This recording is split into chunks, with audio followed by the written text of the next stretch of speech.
Suivez l'actualité de la RDC et du monde au quotidien avec Télé 50. De l'information politique, institutionnelle, culturelle, sportive, des éditos et de la revue de presse.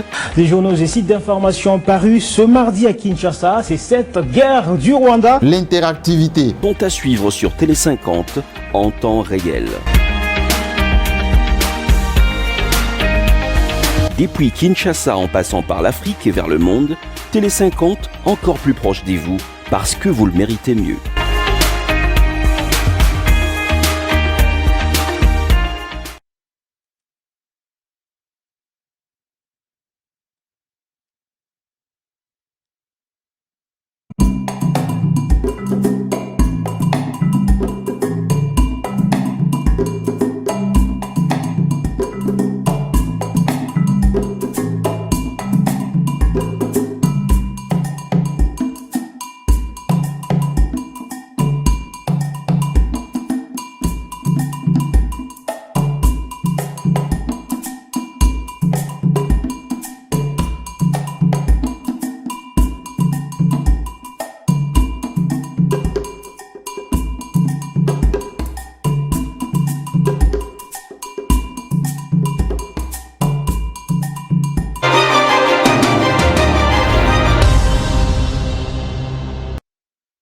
Thématique de la gestion des déchets dans la ville de Kinshasa. On en parle. Vous le savez bien, à chaque fois quand il pleut à Kinshasa, on dénonce la prolifération des déchets.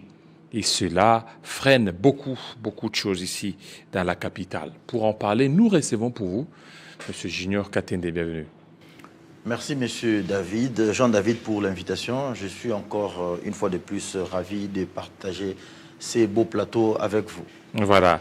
Alors, merci beaucoup. Vous êtes aujourd'hui intéressé par rapport à la gestion des déchets ici dans la ville de Kinshasa. Est-ce qu'aujourd'hui, on peut résoudre ce problème si facilement? Très bien. Très bonne question d'entrée, M. Jean-David.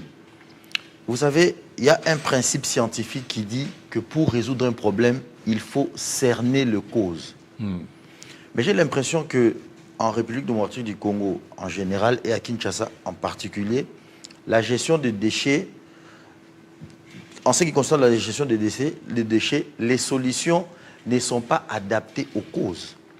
On doit commencer à se poser la première question de savoir pourquoi est-ce que Kinshasa est dans un état insalubre.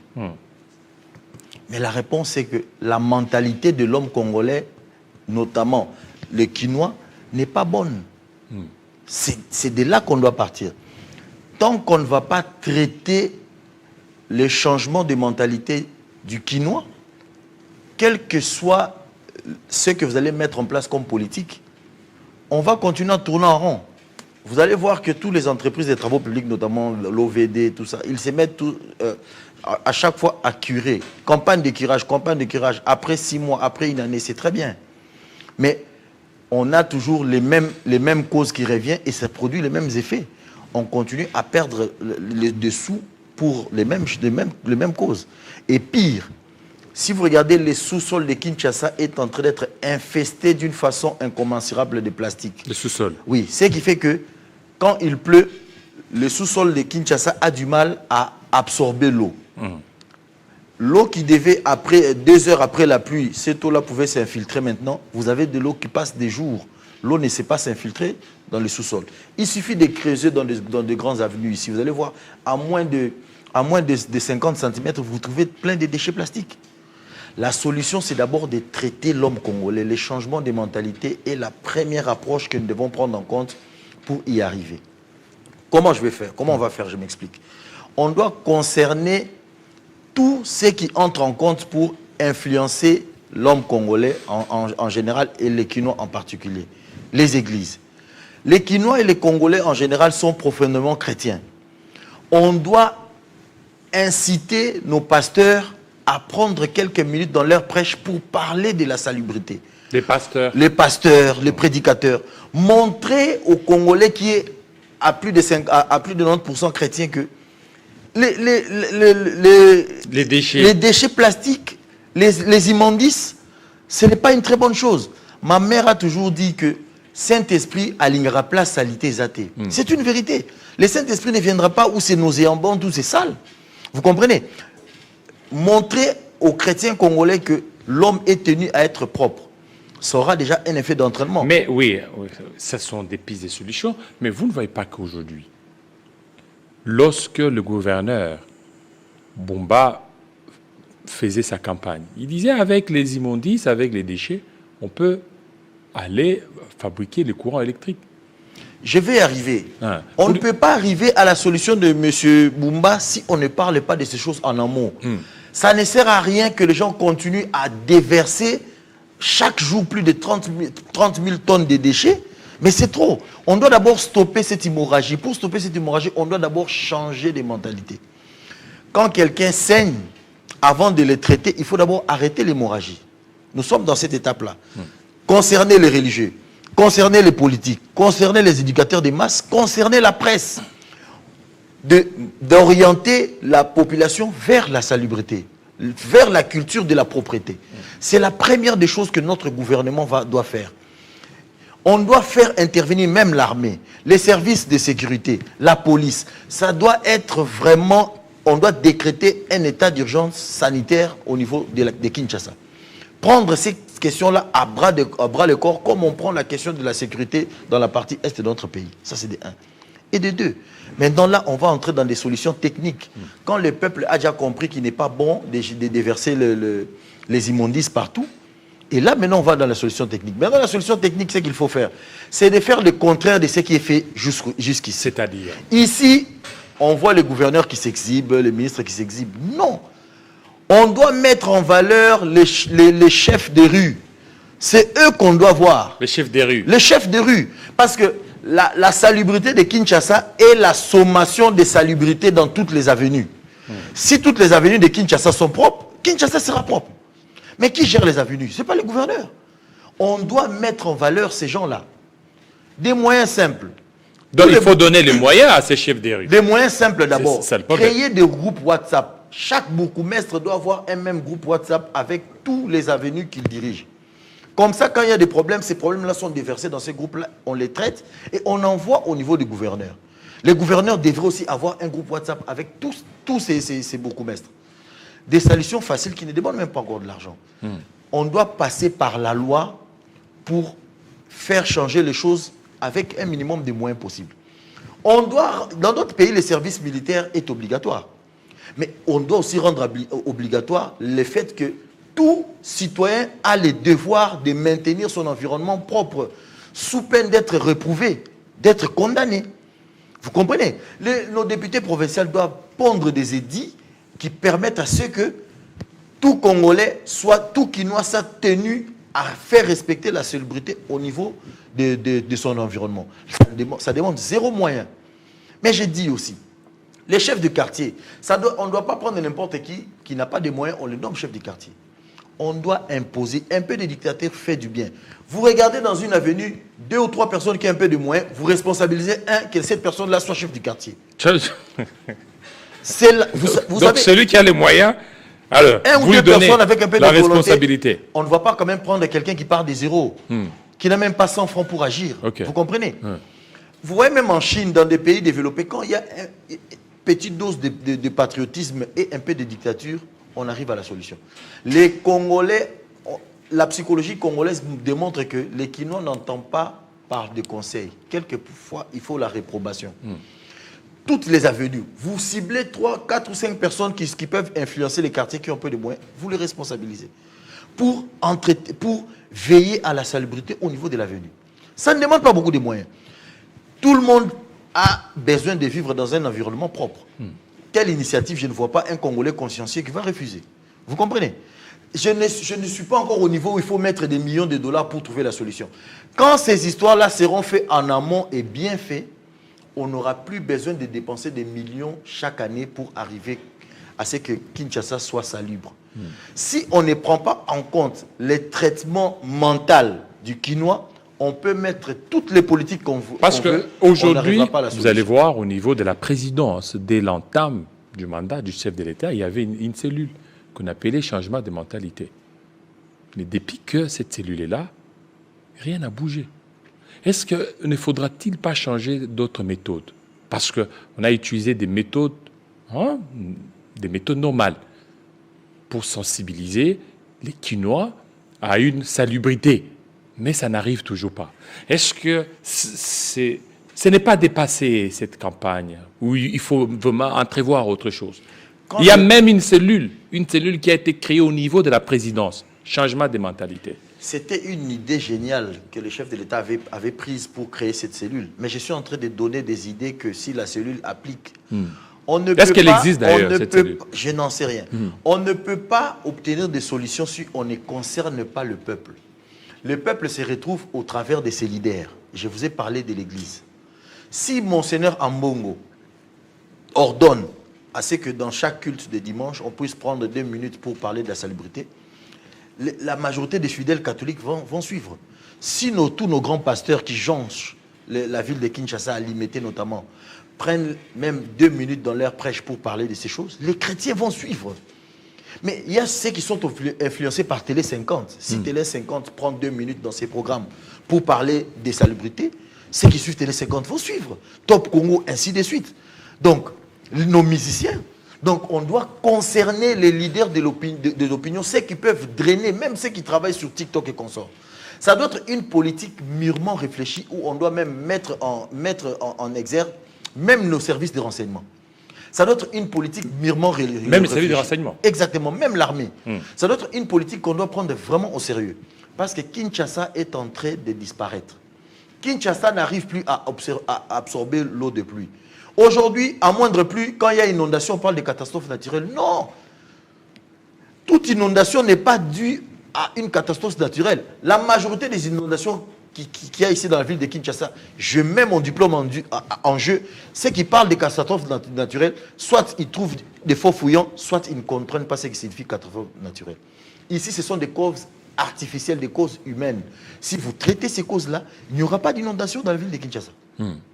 Mais on ne pourra pas obtenir tout ce que je viens de dire si on ne concerne pas la population congolaise. Parce qu'aujourd'hui, quand vous responsabilisez seulement les chefs des rues, est-ce que c'est suffisant? Vous ne voyez pas qu'aujourd'hui, Kinshasa, les déchets sont constitués généralement des sachets ainsi que des bouteilles en plastique. Et ces bouteilles en plastique, il y a des entreprises ou des usines qui en produisent. Pourquoi ne pas aussi aller au niveau de ces usines?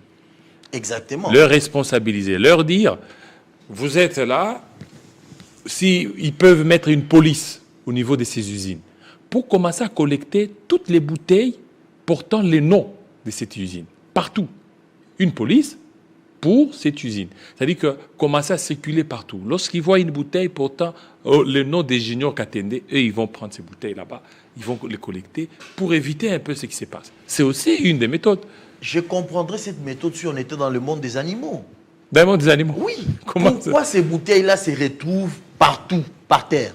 Comme moi, je vais acheter une boisson, je vais acheter de l'eau, je bois. Pour que ma bouteille-là se retrouve par terre, je dois la jeter. Au lieu que je puisse d'abord jeter la bouteille par terre pour que les services dont vous parlez viennent faire ce travail, vaut mieux tout simplement couper la chaîne de transmission, qu'on n'ait plus à avoir des bouteilles qui jonquent sur les rues. Ce n'est pas normal. Vous comprenez? Il ne faut plus qu'il y ait des bouteilles, il faut qu'il y ait des poubelles alors. Il faut qu'il y ait des poubelles. Quand vous prenez de l'eau, vous êtes à bord d'un taxibus, vous ne voyez pas des poubelles.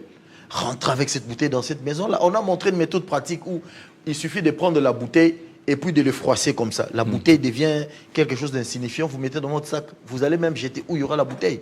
C'est facile de dire que non, parce qu'il n'y a pas de poubelle, on doit jeter où nous voulons. C'est quand la population change sa façon de voir les choses que toutes les politiques vont devenir efficaces. Je ne mets pas en cause toutes les politiques de curage et consorts, mais ces curages-là seront efficaces si jamais la chaîne de transmission qui consiste à déverser n'importe quoi dans la nature cesse. Pour faire cesser cela, il faut une politique de sensibilisation sérieuse qui va impliquer, comme je vous ai dit, les églises, les médias et les pasteurs et consorts, et une politique de réprobation. On doit pondre la loi qui rend obligatoire le fait que tout Congolais a le devoir de maintenir salubre son environnement direct, sous peine de sanctions. Alors maintenant, sur des solutions techniques, il y a la solution de faire de ces immondices de courant électrique. C'est une solution. Parce qu'aujourd'hui, c'est ce que les Kinois attendent. C'est une Parce solution. que Daniel Bumba a été élu sur base de cette propagande qu'il a eu à lancer. C'est une solution facile à dire, mais difficile à faire. Si vous demandez au monsieur le gouverneur comment vous allez transformer cela d'une façon électrique, il n'a pas de réponse. Mais celui qui a dit ça. Ah ben oui, mais ça c'est pour la consommation du public. Mais moi je suis scientifique, je sais que c'est une solution facile à dire, mais difficile à faire. Vous connaissez mais c'est faisable. Exactement. Quelles sont les technologies qui doivent entrer en jeu pour arriver à transformer l'énergie plastique en énergie électrique? C'est facile à dire. Mais ce qui est facile à faire, il faut une bonne gestion de l'assainissement du niveau ménagère jusqu'au niveau de la ville. Ça signifie que chaque ménage doit avoir deux sacs plastiques ou bien deux, je sais pas moi, récipients plastiques où on sait différencier les déchets solides et les déchets plastiques et les déchets ménagers, vous comprenez. Vous mettez ça de côté et il y a un service là bien outillé qui vient par le Bopeto, qui vient, vous voyez, il prend les immondices et puis quand il y a la pluie, ils vont déverser dans la nature. Non. Maluku a des grands espaces. On peut créer des stockages de déchets là-bas. Oui, on peut créer juste des hangars, on stocke, mais en attendant de mettre en branle les différentes idées dont fait preuve le gouverneur. J'ai salué cette idée-là, mais j'ai dit, il faut avoir la technologie. Parce que là, c'est beaucoup d'argent. C'est beaucoup d'argent et puis il faut avoir la compétence pour le faire. Alors, pourquoi ne pas limiter peut-être la quantité des plastiques ou des bouteilles en plastique qu'on a vu sous Kimbuta. Kimbuta, à un moment donné, il a interdit l'eau en sachet. C'était une très bonne politique, notamment, j'ai vu dans les supermarchés, on commençait à livrer on vous livre les produits avec des sachets, mais qui ne sont pas plastiques, qui sont des sachets organiques. Voilà, dégradables. Voilà, parce que là, c'était des sachets non biodégradables. C'était quelque chose d'intéressant, mais pourquoi on fait et puis la décision tombe? C'est parce qu'on n'est pas sérieux comme peuple nous-mêmes. Quand un dirigeant prend une décision et l'autre vient l'abroge, alors que cette décision-là était salutaire pour le pays, c'est que soit ça pose un problème de corruption ou ça pose un problème de sérieux. Ce qui n'est pas bon. Quand une mesure est bonne, il faut la pérenniser ou la développer et non l'abroger. Mais vous ne voulez pas qu'il y a aussi l'implication de ces Indo-Pakistanais. Lorsqu'ils arrivent, ils mettent de moyens. Toute décision qui peut être prise allant dans le sens de les asphyxier, ils peuvent corrompre pour faire tomber ça. Maintenant, c'est là où notre justice doit entrer en branle. Quand une autorité s'est fait corrompre, ça signifie jeter en pâture toute la population quinoise pour ses intérêts personnels. Cette autorité-là doit être appréhendée, quelle qu'elle soit comme autorité. Vous savez, aujourd'hui, les déchets plastiques est en train de tuer plus que même la malaria. Les gens ne le savent pas.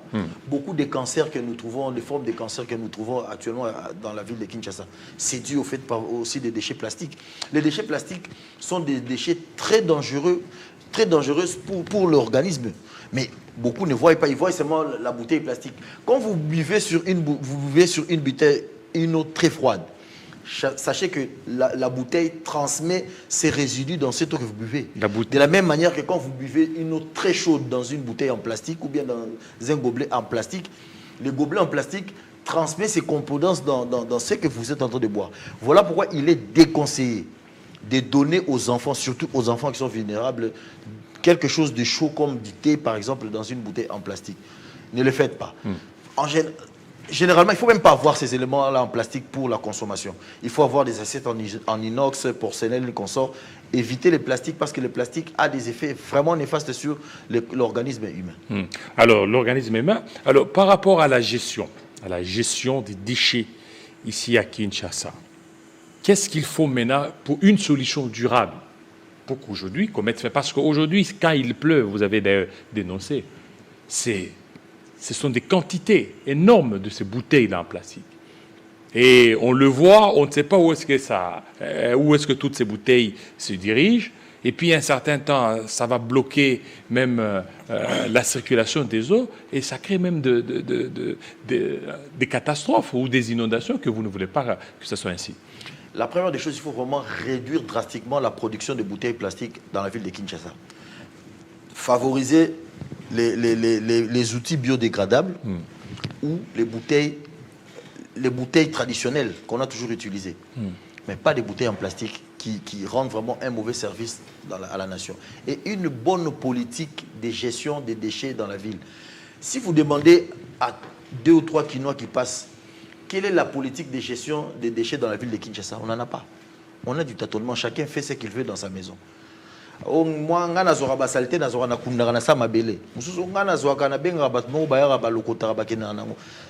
la suite de ce qu'ils font, personne ne la connaît. La chaîne de transmission du ménage jusqu'au niveau de la ville doit être connue. On doit remettre les services d'hygiène qui existaient à l'époque du président Mobutu. On doit les remettre en marche, les doter des moyens, les doter des camions pour qu'on puisse faire ces travaux-là. Kinshasa ne peut pas avoir de problème parce que nous, on n'a pas de problème d'espace. Je vous dis que les 24, nous avons toutes les communes, les 24 communes. 22 communes sont concentrées seulement sur 30%. 70% est occupé par Nsele et Maluku. Ça signifie qu'on n'a pas de problème d'espace. Maluku n'est pas habité. On peut construire des entrepôts qui permettent à ce qu'on puisse stocker d'abord ces déchets en attendant qu'on puisse avoir des industries solides pour les transformer. Mais pour avoir une industrie solide pour transformer les déchets, avec 20 millions de dollars, vous pouvez avoir une bonne entreprise qui est capable de faire ce travail-là. La ville de Kinshasa ne manque pas cet argent. À combien plus forte raison les gouvernements nationaux ne manquent pas cet argent. On peut obtenir un minimum de résultats avec un maximum de résultats avec un minimum de moyens si on cerne bien la question et on donne les solutions qui correspondent. J'ai l'impression que nous avons besoin de solutions cosmétiques pour impressionner. Vous comprenez? On doit arrêter des solutions qui impressionnent, mais on doit prendre à bras le corps les conditions qui permettent de mettre en valeur ce qu'on fait. D'abord, j'ai dit, concerner les chefs de rue. Et puis, ne confiez pas les chefs de rue qui vous voulez. Donner aux chefs de rue les moyens, c'est bien, mais le chef de rue doit savoir qu'il est d'abord un patriote. Il travaille pour son environnement immédiat où vivent ses enfants. Si c'est quelqu'un qui a un peu de moyens, qui réside dans une avenue, c'est que l'État peut donner comme moyen même 10 dollars, 20 dollars pour essayer de ramasser les déchets qu'on sort. Il peut le faire de ses propres poches pourvu que la population soit en sécurité. Mais ce que j'allais encore ajouter, la culture de l'émulation n'existe plus dans notre pays. On doit avoir la culture de la concurrence. Si aujourd'hui l'État congolais, le gouvernement congolais dit on va primer les avenues qui se distinguent par la salubrité, par commune, est-ce que vous savez combien les gens vont se mettre en compétition pour faire que leur avenue soit toujours propre? À l'époque, dans les années 90, à l'approche des fêtes de Noël, on décorait les avenues. On mettait des guirlandes, tout ça, il y avait des compétitions. Quelle est l'avenue qui va plus décorer l'avenue que l'autre? Ça se faisait entre jeunes, sans même l'intervention de l'État. Et les avenues étaient propres. Pourquoi on ne peut pas continuer avec ça? Mettre en compétition, même les ministres. Quand on dit que le gouvernement est un tout, c'est un corps, j'aime bien cette façon de faire, mais je pense que ça rend d'autres ministres fainéants. Même les ministres doivent être en compétition. Quel est le ministre qui donne le bon résultat par rapport à son secteur? Et il est évalué. Ça doit être valable même pour les DG, les bourgmestres, ainsi de suite. Si on met les gens en compétition, c'est là où on obtient le meilleur des résultats. Mais si c'est celui qui fasse bien, que celui qui ne fasse pas bien, il n'y a personne qui est récompensé, les gens vont entrer en léthargie. On doit mettre tous ces chefs de rue en compétition, mettre les bourgmestres en compétition, mettre les gouverneurs en compétition. C'est vrai que tout le monde n'a pas les moyens des Lualaba ou de, je sais pas moi, du Congo central ou du Haut-Katanga, mais avec les minimums de moyens, vous pouvez faire le maximum. On sait que vous n'avez pas ça, mais vous pouvez faire ça. Et de là, ça va permettre même cette histoire de péréquation puisse être appliquée dans toute transparence. Mais c'est que vous avez déjà, vous ne faites rien. Mais vous attendez quand même que les autres puissent contribuer pour vous faire quelque chose. On doit apprendre à l'homme congolais la culture de l'émulation, la culture de la compétition. Ainsi, notre pays va aller de l'avant. Alors, aujourd'hui, est-ce que vous êtes fier de la gestion des déchets dans la ville de Kinshasa? Pas du tout. Kinshasa est très sale. Trop sale. Très, très sale. Alors, même le gouverneur le sait. Qu'est-ce que vous attendez de cette enquête menée par la présidence de la République? Il y a une enquête menée par la présidence de la République. Oui, c'est-à-dire que le président, le directeur des cabinets, a audité, a voulu que le gouverneur s'explique sur l'assainissement de la ville. Si tel est le cas, c'est une bonne chose. j'apprécie vraiment que la présidence ait pris une telle initiative parce que nous tous, nous devons être redevables quand nous avons une certaine responsabilité. Je rends hommage à M. Anthony Kinzo qui a permis, par sa clairvoyance, de résoudre un problème qui jonchait une entreprise ici à Kinshasa dont je ne citerai pas. Et c'est lui-même qui a aussi donné, qui a envoyé une équipe au niveau de la ville. Un bon collaborateur du chef de l'État, quand on vous fait une correspondance, vous devez apprendre à y répondre et faire part à votre chef. Si M. Anthony Kinzo est capable de faire ce genre de choses, je conclus que c'est un bon collaborateur pour le chef de l'État. Aujourd'hui, Daniel Bumba risquerait son poste? Je n'en sais rien, mais il est temps que... Mais à l'allure où vont les choses, parce que vous êtes de l'UDPS, lui aussi il est de l'UDPS, parce que vous dites que vous n'êtes pas content de la gestion des déchets. Alors, il peut céder sa place à quelqu'un d'autre. C'est lui qui a la capacité de nommer et de révoquer, c'est le chef de l'État. Ça, c'est au niveau des gouverneurs, ce sont les députés provinciaux. Ce sont les députés provinciaux. Les députés provinciaux. Moi, c'est que je constate qu'il y a vraiment un sérieux problème en termes de déchets dans la ville de Kinshasa. Mais il ne m'appartient pas à moi de dire si on doit le démettre ou pas. Mais j'encourage les gouverneurs de mettre en exergue toutes les politiques qu'il avait dit pendant qu'il était en train de faire la campagne, de sorte que Kinshasa puisse aller de l'avant, parce que les moustiques, tout ce qui va avec, l'environnement insalubre favorise même l'apparition des maladies rares, l'apparition des épidémies. Imaginez si, par exemple, des maladies comme choléra, Ebola, tout ça arrivait à Kinshasa et à grande échelle. Ça sera catastrophique. Donc nous devons tout faire pour stopper l'hémorragie. En tout cas, je pense que trop, c'est trop. Junior Katende, le ministrable. Bien entendu, tout Congolais, vous dites toujours dans votre chaîne, tout Congolais est ministrable, mais être ministre, c'est bien. Mais qu'est-ce que vous apporterez quand on va vous mettre dans ces fonctions-là? Ministrable, sur quel poste aujourd'hui on n'est pas là pour forcer la main du chef. Oui, mais c'est ça. Une erreur de forcer la main du chef. Oui, mais effectivement. C'est que je sais, mes idées ont besoin d'être appliquées. Qui de mieux pour appliquer mes idées si ce n'est moi-même? Dans le domaine où le chef de l'État ou qui sais-je encore... Mais est-ce que vous allez accepter qu'on vous nomme en tant que ministre surtout pas de la santé publique? Ne citez pas les noms des ministères, parce que j'ai toujours eu des problèmes avec ça. Parce que les ministres pensent qu'ils sont liés à un poste ad vitam aeternam. Dès que vous citez le nom du ministère, il va prendre le poste de tel. Je vous dis, vous savez que je suis un entrepreneur, je vis déjà bien de ce que je fais.